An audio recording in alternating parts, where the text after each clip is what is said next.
ejerce una agencia interpretativa y que la planificación de cualquier exposición, el proceso mismo, es una dinámica atravesada por distintos intereses y fuerzas, por un complejo tejido de intereses de poder. Cuando hablamos de sujeto, y esto es lo último que voy a hablar de esta categoría, ¿cómo tiene tiempo? Estamos Bien. 3:30, 4:30. ¿A qué hora cortamos? Más o menos ahora. Más o menos ya. No, pero marcalo vos, digamos. Sí. No. Bueno, tiro rápido esto y así ya, mira, se me fue. Tenía que ir más rápido todavía. Lo último que ibas a decir. No, lo último que iba a decir. Esto último que iba a decir de la categoría de sujeto, que tiene que ver con la aparición en la escena museológica de la participación, ¿no? De los museos participativos. Por una impulsora en Norteamérica, Nina Simon, que fue una de las que empezó más a escribir en relación a esto. La idea de museos participativos, a mí me parece, en el Gallardo la discutimos mucho y generamos muchas propuestas en relación a eso. Yo solamente quiero traerles esto para que lo sigamos pensando y luego en la bibliografía, si quieren, pasamos a algunos autores y autoras. Es que la participación en museos no puede ser post-it. Eso no es participación en museos. Eso es un post-it. Son dos cosas distintas. La pregunta que a mí me parece importante de la participación de los sujetos en los museos no es dónde participan, sino cuándo participan. ¿Cuándo? ¿Cuándo? ¿En qué momento del proceso museológico participan? Porque si yo le doy participación en la exposición, es decir, en el último momento del proceso museal, para que pongan un post-it y me completen una pared, que no importa si no la completan, porque no importa si no la completan, pero no le doy participación en la decisión sobre qué narrativa contar, no le doy participación sobre qué objetos poner, no le doy... Porque claro, los museos participativos nunca le preguntan al público dónde poner los fondos. Eso lo decido yo, que lo va a decir el público. Los museos participativos nunca le preguntan al público qué narrativas o qué temáticas hablar. Algunos sí, pero pocos. Menos hablar de la política de adquisición de colecciones. ¿Qué colección y qué no colecciono lo decido yo? Va a decir el museo. Aún los que se dicen participativos. Entonces la pregunta que nos tenemos que hacer con la participación en museo no es simplificar la participación en el relato expositivo. Porque es fácil. La denominada muestra incompleta, ¿no? Que es una forma de pensar a la museografía. La incompletitud de la muestra para que la complete el público. Está bien en algún punto. Está bien en algún punto. Pero la participación en museos es otra cosa. O al menos la que considero yo. Es una participación, si queremos hacer una asamblea ciudadana en la cual tomamos las decisiones respecto a esta institución o a cualquier otra, mientras más asambleario sea el proceso, ahí podemos llegar a hablar de participación real de la ciudadanía. Si se convierte en un, como diría, en un parlamento. En el parlamento de las políticas culturales de tal institución. Cosa que no creo que suceda en el corto plazo. Pero ojo entonces cuando hablamos de participación y de los sujetos, en dónde lo estamos nombrando y en qué momento del proceso museológico. No, pero ahí, por ejemplo, salvo en los museos, por ejemplo, comunitarios Sí. o de comunidades muy pequeñas que piensan algunas por ahí de Córdoba. ¿Qué ejemplo, por ejemplo, de museos de historia, de arte, conoces de Argentina donde tengas ese tipo de museo participativo? Yo creo que en no. el anterior. Mirá, sí, claramente es el tema de la dimensión de la institución es clave. Un museo metropolitano en una urbe enorme de 1,5 millones de habitantes, 2 millones de habitantes, y claro, es difícil lograr que ese público se sienta parte de una institución de 2 millones de habitantes. O sea, creo que hasta la participación ciudadana, lo mismo pasa cuando tenés que votar concejales y tenés 10.000 habitantes que tenés, se conocen entre todos, aquel ya saben quiénes son, y realmente esos concejales representan las ideas del conjunto, más o menos, digamos, cuando en 2 millones de habitantes se empieza a caer de dibujar más, digamos. O sea, los conceptos deliberantes de ciudades grandes son como, no sé si representa un barrio, ponele, que es como la idea más de la democracia norteamericana, ¿ven? Donde yo represento a este conjunto y como tiene muy claro cuál es ese conjunto,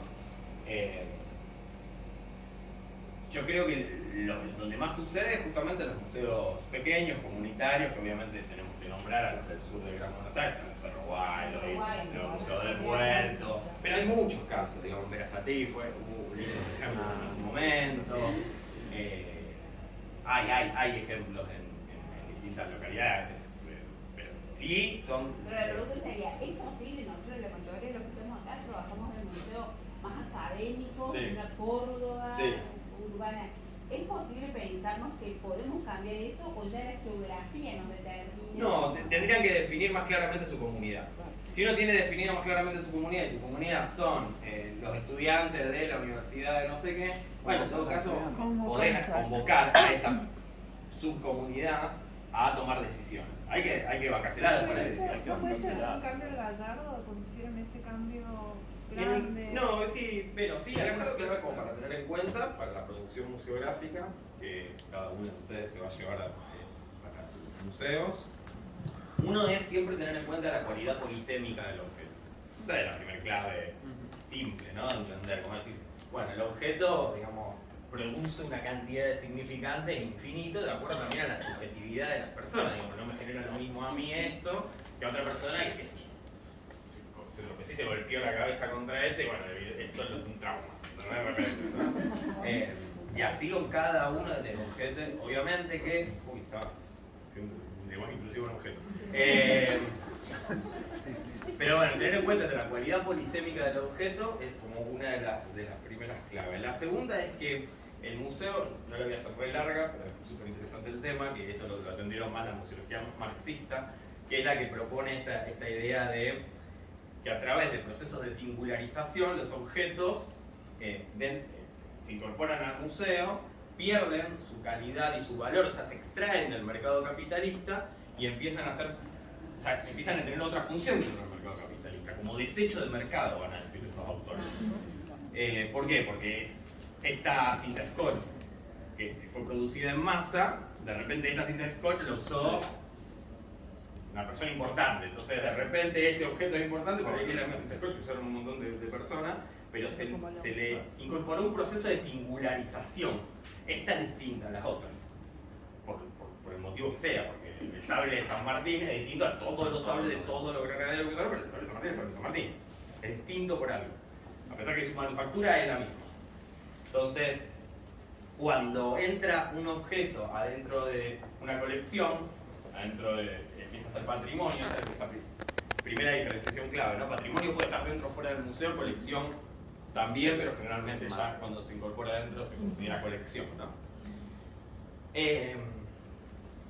Adquiere un valor de significación alto y reduce su capacidad de uso, ¿no? Un piano dentro de un museo podríamos decir que en la medida que no se usa para lo que fue creado, sigue siendo un piano, ¿no? O sea, si ya nadie lo usa, si no se usa con su fin y qué sé yo, pero empieza a adquirir un valor de significación alto, siempre está esta balanza, ¿no?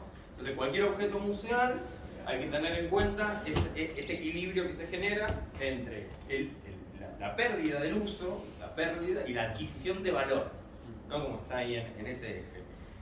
Y el otro punto que me parece importante es que en los objetos dentro de un museo no solo se establece una relación por lo que está, sino por las ausencias, lo que se llama la representación del original ausente en museología.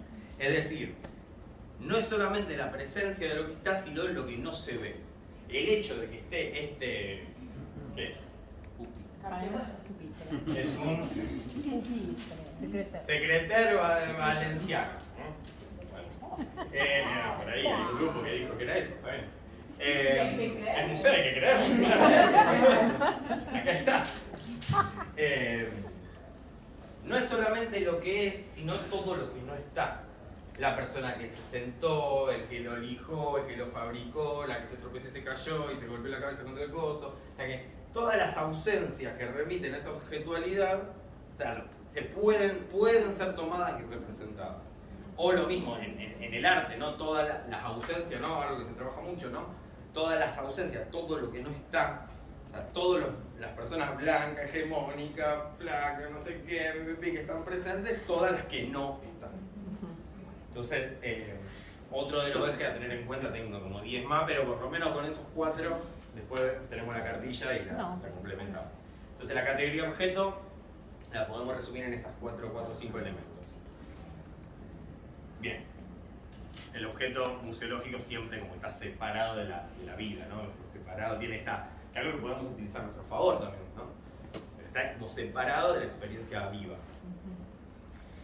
Y llegamos a la última, la categoría espacio, que es la que tiene como hojas, ¿no? Pero que vamos a decir 4 cositas y vamos a la metodología. A tener en cuenta con la categoría espacio. Primero podríamos hacer una historización de la espacialidad, que es lo que más me entretiene, pero no la vamos a hacer. Pero es lo más entretenido de todo, es como decir cómo el museo termina siendo lo que es en el trabajo espacial, o sea, en museografía 2. En museografía 2 se da mucho cómo se va llevando la espacialidad, ¿no? Desde los segundos pisos de los exploradores que volvían de sus viajes y de repente tenían que exhibir todos sus descubrimientos, y el hecho de exhibir su descubrimiento para un otro, cuando aparece la figura de mostrar a un otro, empieza a ver el comienzo del museo es cuando alguien tiene que mostrarle algo a otra persona y lo exhibe de una manera determinada, lo presenta de una manera determinada. Y eso sucede en simultáneo luego de los procesos expansionistas. Por eso nosotros no somos hijos de la colonización, sino que somos hijos de los procesos expansionistas europeos. Porque uno dice, bueno, somos hijos de la modernidad, ¿no? Y más atrás también somos hijos de procesos expansionistas. Digo, el museo es un génesis, quiero decir. Somos hijos, ¿no? Es científicos, exploradores, etcétera, exhibiendo y mostrándole a otros científicos y exploradores que no viajaron cosas. Exponer y exhibir para otros. Y un esfuerzo de hacerlo de determinadas maneras y con una determinada estética y con una determinada forma. No podríamos hablar de los comienzos que dije que no iba a hablar y terminar hablando. Entonces, espacio. No vamos a hacer historización, pero es muy interesante. Y les puedo recomendar un par de libros que lo laburan muy bien. El Museo Fuera de Lugar es uno, un libro colombiano muy bueno que habla de esa historia puntualmente. Porque si no, viste, cuando terminamos haciendo esto, cuando voy a decir la historia de los museos, uno dice...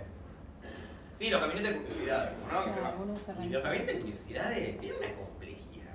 Los italianos no eran lo mismo que los alemanes. Los Wunderkammerer no eran lo mismo que los estudiólogos. El estudiólogo no era el mismo. O sea, no hay que decir, gabinete de curiosidades, y era uno.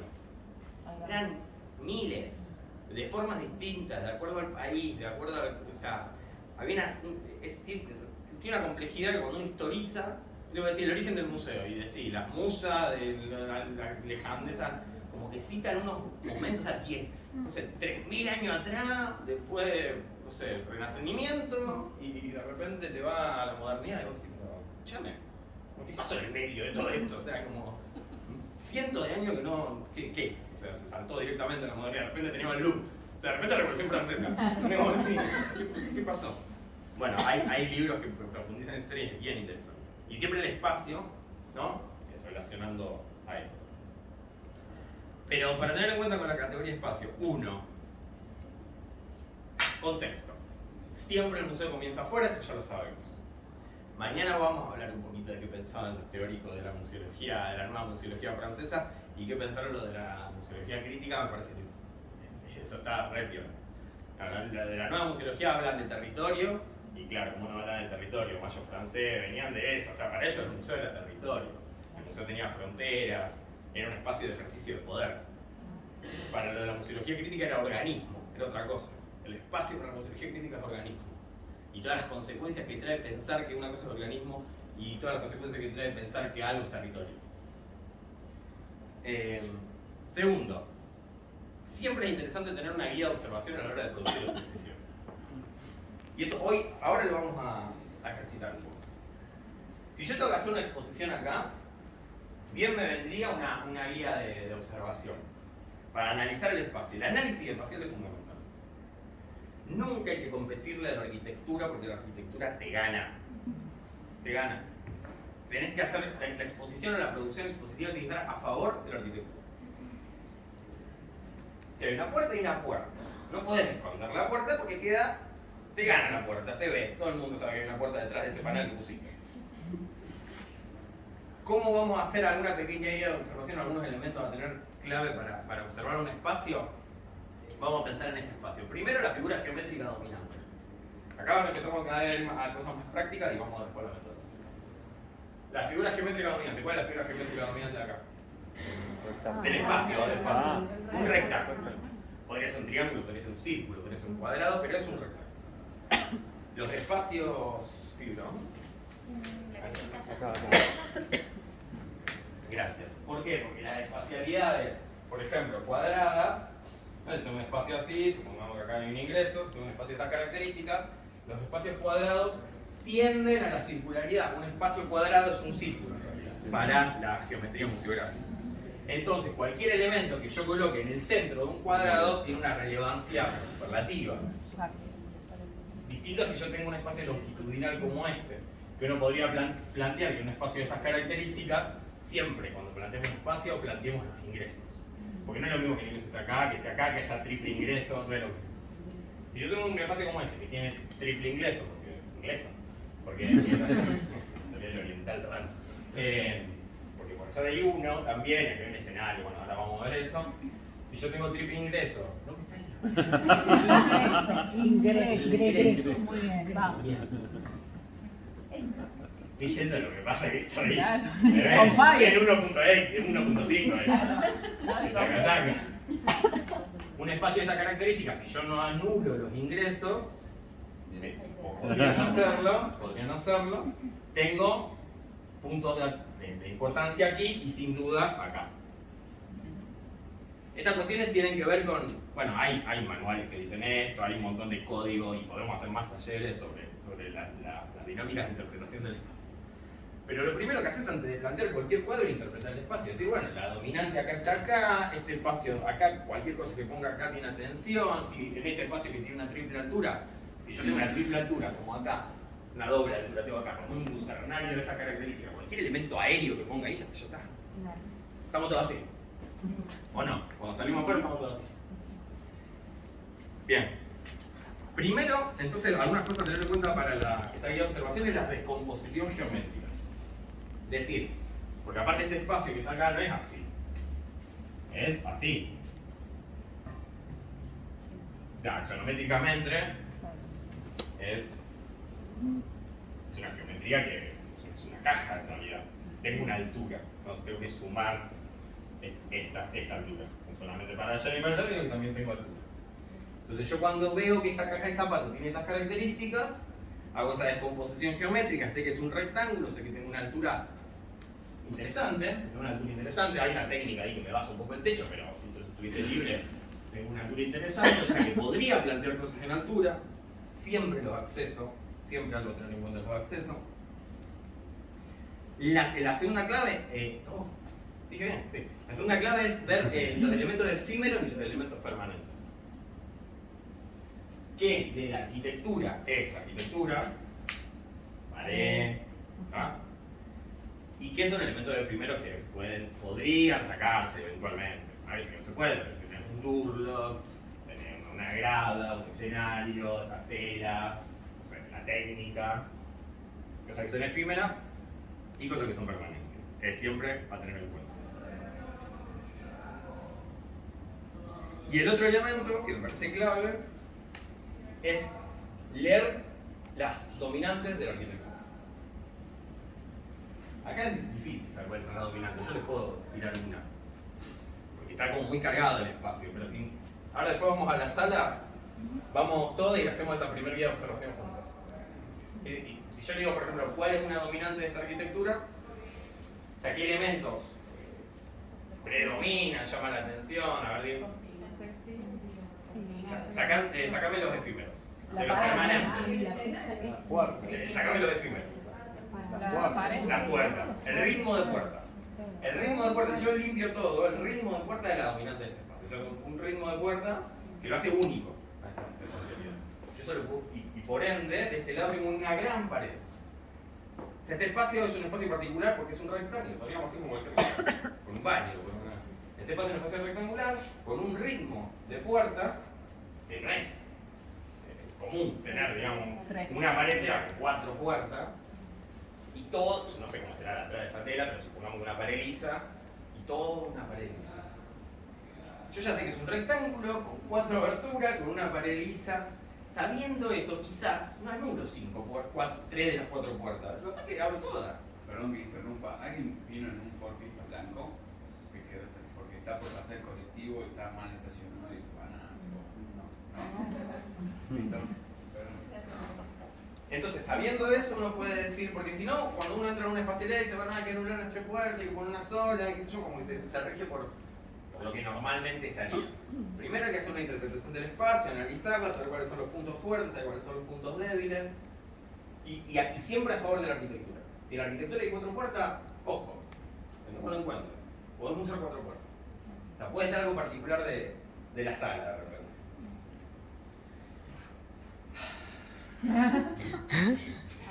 Respire. Cuando uno va a una exposición, que uno puede eso ya tenerlo al principio y después ya queda en el equipo de laburo o en el colectivo al cual invita, porque por ahí no lo hace solo, es el posicionamiento epistemológico.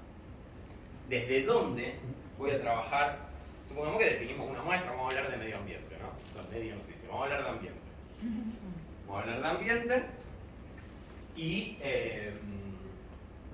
sobre una situación que está pasando acá en Córdoba, X.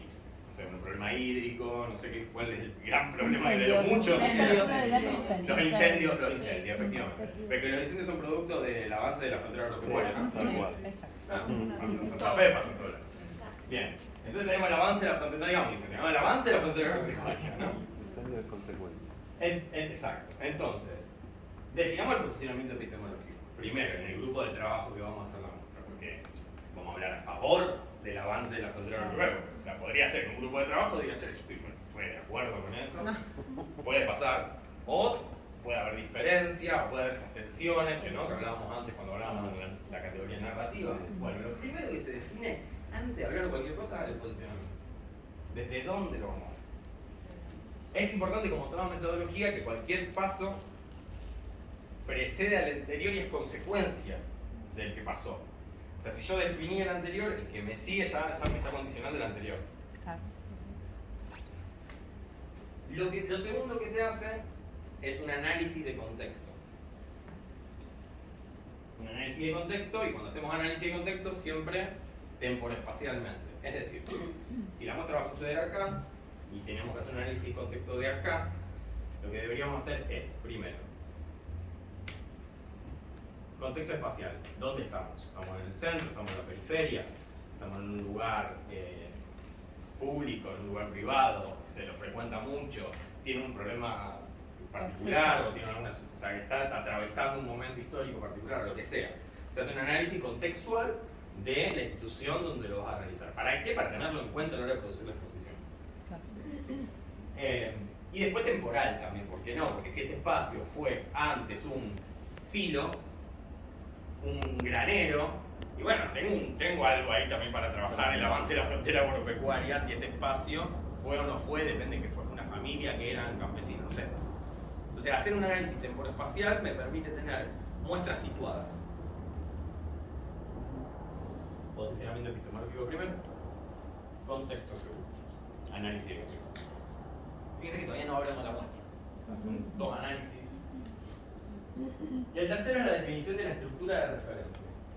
Que yo acá propongo 4 elementos, pero pueden tener 5, 6, 7. Bueno, la estructura de referencia es la columna vertebral de la metodología.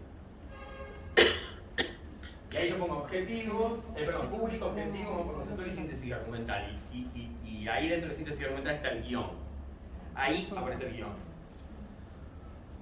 Sobre guión podemos dar un taller sobre guión, podemos hacer una clínica de guión, porque hablábamos hoy con Juan más temprano, creo, de que son esos temas que nunca se terminan de trabajar, ¿viste? Como escribimos guiones, pero ¿quién los escribe? ¿Cómo se escriben? ¿Hay una sola forma? ¿Cuáles son los ejemplos de guiones? ¿Todo el mundo hace guionado? O sea, la única forma de hacer exposición es a través de un guionado. Bueno.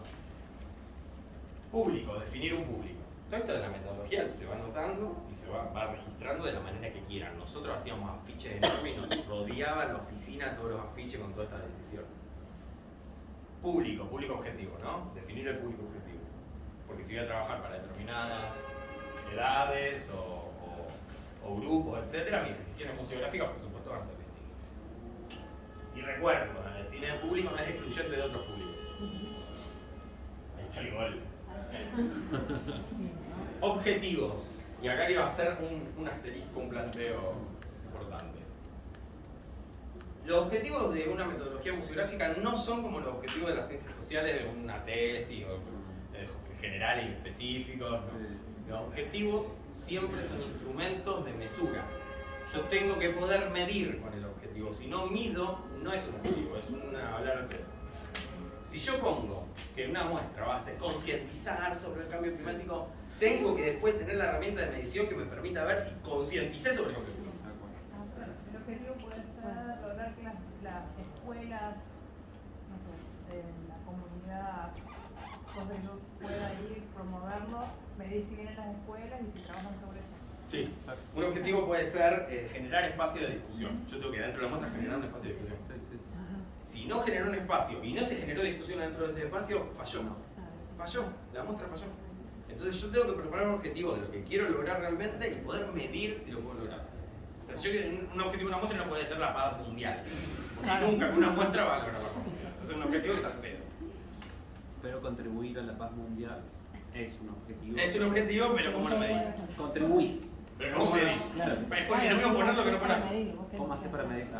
El tema es medirlo, tiene que ser un instrumento de mesura. Sí. Bueno, sí, se puede. Siempre en todo. Se puede medir. Se puede medir. La El tema es tener- reflexión, si vos generás reflexión, El tema es tener siempre el planteo del objetivo y la herramienta con la cual vas a medir ese objetivo. Por eso le hago la diferenciación entre una serie de objetivos de una tesis de ciencias sociales o lo que sea, y de un proyecto museográfico. Mapa conceptual. Es el elemento que nos acerca el guión a la espacialidad. Ahora vamos a ver cómo. Y la síntesis argumental o guión, que está bueno tener las dos cosas, el guión es un texto, es la forma escrita de una exposición, es la narración de la exposición, que no quiere decir que lo que esté escrito esté después en los textos de sala, son dos cosas diferentes. Yo primero escribo la muestra, que podríamos hacer si tuviésemos más tiempo un ejercicio de decir, che, bueno, escriban una muestra que quieran hacer. Escríbanla. Descríbanla en una carilla. Esa es la primera página de un guión. La síntesis argumental es la sinapsis, digamos, ¿no? O sea, iba a decir la parte de atrás de un VHS y me ven lo que me da. El trozo de Netflix. Y el mapa conceptual, que básicamente es cualquier tipo de elemento gráfico en el cual yo pongo conceptos, y lo importante de un mapa conceptual son dos claves para la realización de un mapa conceptual museográfico que me sirva. Un mapa conceptual me tiene que dar dos elementos: jerarquía y vínculo. Es un dibujo que me jerarquiza los conceptos, algunos conceptos son más importantes que otros, dentro de lo que me voy a preguntar, y me los vincula. ¿Cómo se relaciona este con este y aquel con aquel? Yo tengo que poder ver en el mapa conceptual los conceptos que aparecen en la muestra, cómo se vinculan entre ellos y cómo están jerarquizados dentro de la totalidad. ¿Está claro? Porque una vez que tengo esto, lo llevo al espacio. Podríamos decir que pasamos del guión al mapa conceptual, del mapa conceptual al espacial.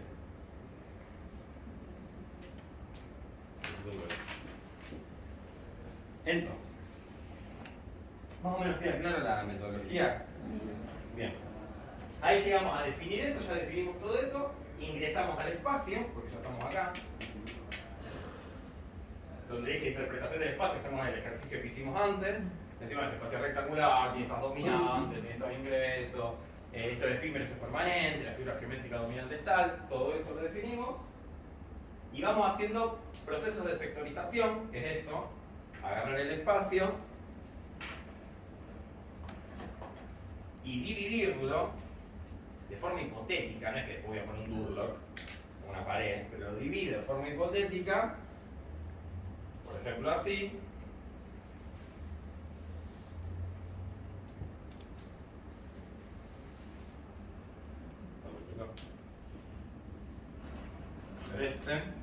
Supongamos que lo divido así, porque esta muestra tiene tres conceptos y estos tres conceptos van a ser laburados en la espacialidad de esta manera, teniendo en cuenta la interpretación del espacio, teniendo en cuenta la estructura de referencia, teniendo en cuenta los contextos y teniendo en cuenta el posicionamiento.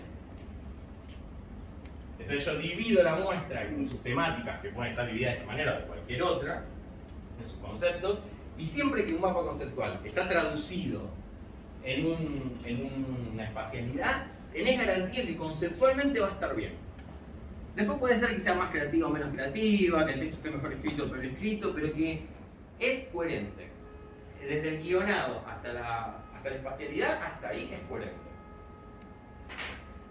¿Hasta ahí estamos? El siguiente paso es agarrar segmento por segmento y empezar a trabajarlo con los segmentos de guión. Esta parte del texto del guión va en este espacio, esta parte del guión va en y empezar a atravesarlo con las colecciones. Estas colecciones nos permiten hablar, y ahí volvemos a las primeras 4 categorías. Esta parte de la colección me permite hablar, lo voy a poner más acá, y de repente empezar a tener acá, en este espacio, tales objetos, tales fragmentos de texto, tales objetivos, porque podés seguir poniéndole objetivos particulares a cada uno de estos, y luego, hasta ahí, segmento, parte por parte, y lo último, por eso vamos en ese triángulo que va desde lo más amplio a lo más pequeño, intenta representar que vamos de lo general a lo particular. Al último punto que vamos es a una vitrina, a un dispositivo, a una pared, a un texto de sala. Empezamos a hacer desde lo general a lo particular constantemente. ¿Cómo venimos hasta ahí? ¿Claro? ¿Dudas? Es un montón de... Viste que dicen en la lectura contrarreloj, a favor, sí, de izquierda a derecha, de derecha a izquierda. Todo eso se rompe si yo pongo allá algo rojo y allá algo negro. Si allá ilumina y allá no ilumina. O sea, puedo hacer que el cuerpo, porque lo que estamos haciendo es narración en el espacio con corporalidad. Entonces yo puedo hacer que el cuerpo se dirija para allá o se dirija para allá de acuerdo a lo que ponga ahí o lo que ponga ahí. Y por supuesto que, y los invito a que hagan esta observación, cuando uno ingresa acá, al estar este ingreso más cerca que aquel y este corrido hacia el centro, este siempre me va a llamar naturalmente más la atención, excepto que allá pongo algo rojo, como decía el ejemplo. Porque aquel está más lejano y corrido. Hagan ese ejercicio entrando y haciendo esto, y ya inmediatamente este ya lo tenés como de refilón y este es como que te cuesta más todavía leerlo. Cuando hagan interpretación del espacio en sus espacialidades, váyanse a un rincón, súbanse una escalera, tírense en el piso, pónganse en el centro, pónganse en la punta del baño. No es lo mismo la espacialidad. Vengan todos para acá. Pónganse otra vez.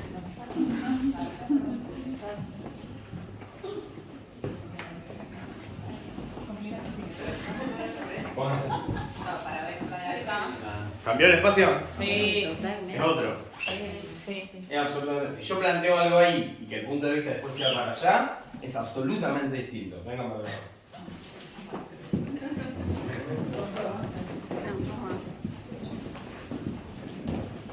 Y ahora se ponen acá.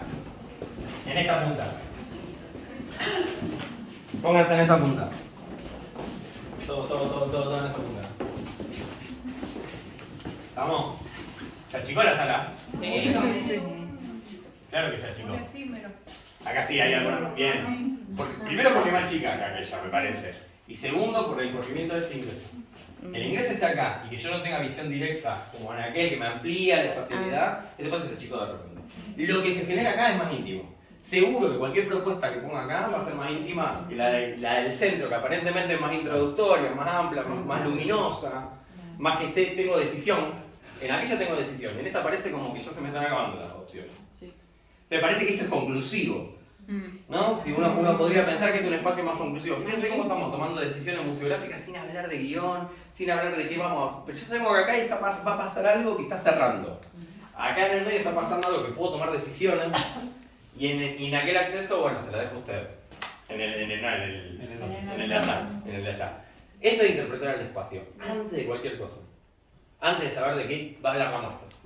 Ya más o menos, o sea, si este espacio yo lo oscurezco, le pongo una luz que cae, le pongo un elemento acá en el centro y yo ya lo empiezo a ver desde allá, y bueno, y si pongo una frase, o sea, y hay una frase, o sea, empieza a armarse algunas cuestiones. Y además dentro de la misma espacialidad, a tener en cuenta estos accesos siempre me genera lo que se denomina una retirada, que es como la pared, que cuando volvés la ves. Siempre las paredes de retirada también se pueden jugar a favor o pueden jugar en contra. O sea, cualquier elemento textual, gráfico, visual que ponga en esa pared tiene una significación absolutamente distinta que esta de acá. Sí, claro. ¿No? Estando acá, poniendo algo ahí, no es lo mismo que lo que estoy poniendo de este lado. No, pero Esta puede ser la me puede conclusión. ayudar a unirlo con la O me puede ayudar, exactamente. Claro. O esta puede ser la conclusión. O esta puede ser conclusiva, o esta. O sea, de acuerdo a los elementos. Pero fíjense que son decisiones que ellos se van tomando en una interpretación previa. Me puede salir de ahí el rico. Ahora, otra cosa es el rincón.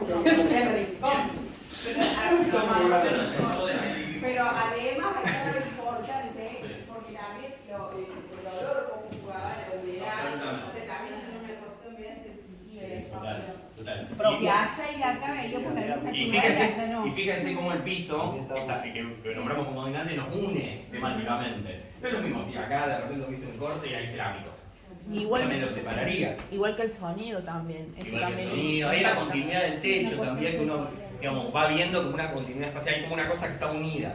Más allá de que esté unida, porque está unida también desde dos elementos, desde el elemento piso y del elemento techo, que está uniendo. O sea, la temática más o menos es la misma, repito. Si acá el techo fuese de repente una triple altura y este estuviese así de bajito, si el piso de repente cambiarías, es como que ya no lo puedo tomar de la misma manera.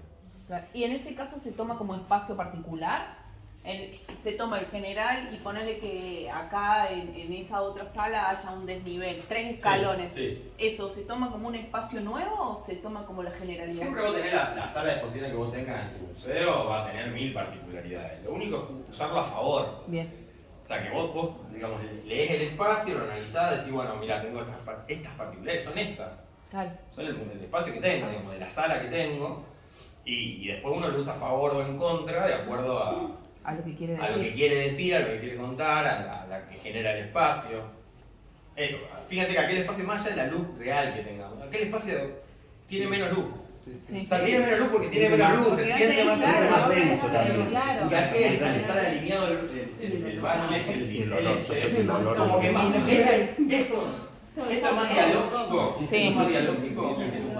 Sí. Y podría. Bueno, porque la puerta está un poquito más para acá. Porque no está más centrado, porque esta relación es mucho más directa que aquella. Eso es como leer el espacio y se hace un ejercicio que entre 5 compañeros te va al espacio y empiezas a tomar nota, una vez que la tomás ya la sabés. Claro. Ya está, ya lo tenés para siempre. Nos dividimos en grupos de... pues, quiero decir algo que esto no lo había interpretado, o sea, no lo hicimos ahora en el preciso momento. Se dividen en grupos y arrancan con una metodología esta, pasito, pasito.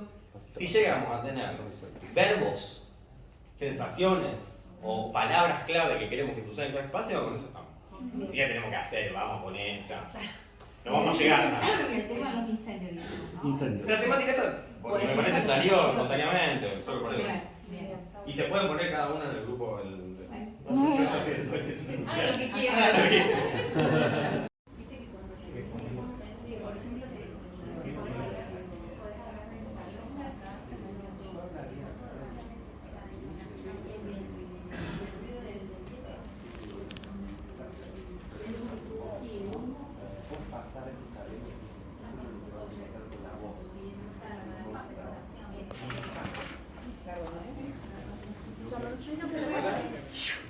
¿Bien? Aquí. ¿Quieren leerla?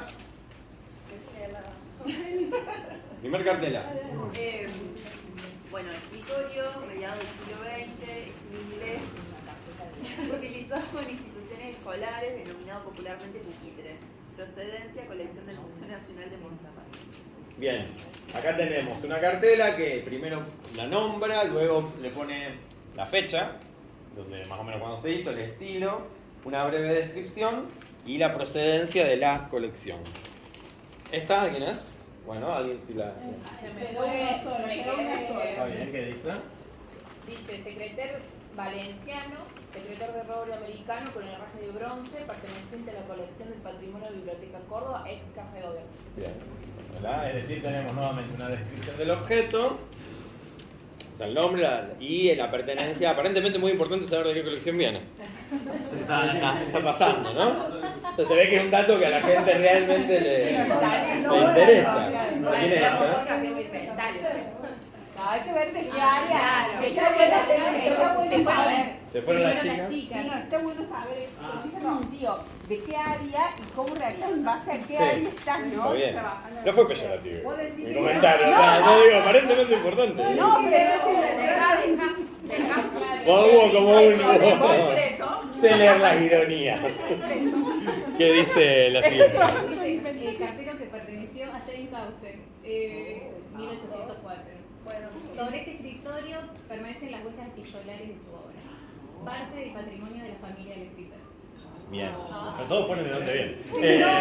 Si no está cuando nos vamos, ¿sabes? Este tiene, ahí hay una data sobre, ahí le pusieron, sobre este escritorio permanecen las huellas epistolares de su obra y han dado ahí como una... ¿De quién es este?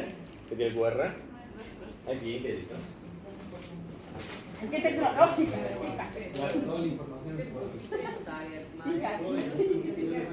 Utilizado para escribir cartas y para conocer más de la historia de este objeto, escanea el código QR. Muy bien. La compañera agrega